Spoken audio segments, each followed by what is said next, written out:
النهارده يا اولاد هنقدم لكم طريقه عمل المطويه عن ورشه عمل طلاب الصف الخامس 5 تاني مدرسه بيت الرخا رقم 1.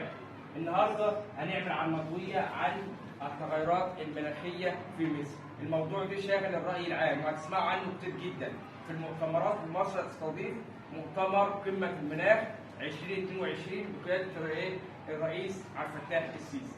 ومن هذا المنطلق عملنا مطويه بشرح طريقه التغيرات المناخيه بصوره مبسطه مع الطلاب.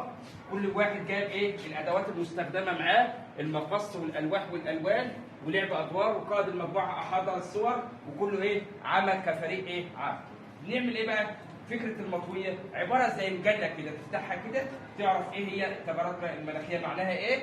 اول حاجه اهميه المؤتمرات اللي هينعقد في 2022 الشهر الجاي باذن الله، والصور اهي، ومبادره تحضر للاخضر. دي مبادره مهمه جدا وكلنا سمعنا عنها. يبقى دي طريقه عمل المطويه، هي عباره عن مجله تثقيفيه بالطلاب سنه 5 اللي عاملينها، ودي طريقه عمليه.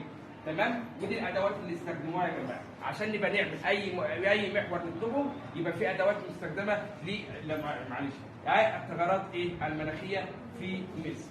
تمام كده؟ واحنا مدرستنا مدرسه بيت الرخا رقم 1.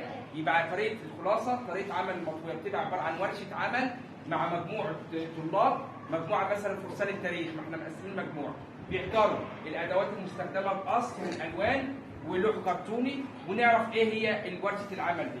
طريقه العمل لعب ادوارها هي زي ما احنا قلنا بقى. موضوع الورشه النهارده عباره عن عمل مطويه عن التغيرات المناخيه تحت اشراف مديرنا الفاضل الاستاذ طلعت شامل. تمام كده؟ وشكرا لحضراتكم.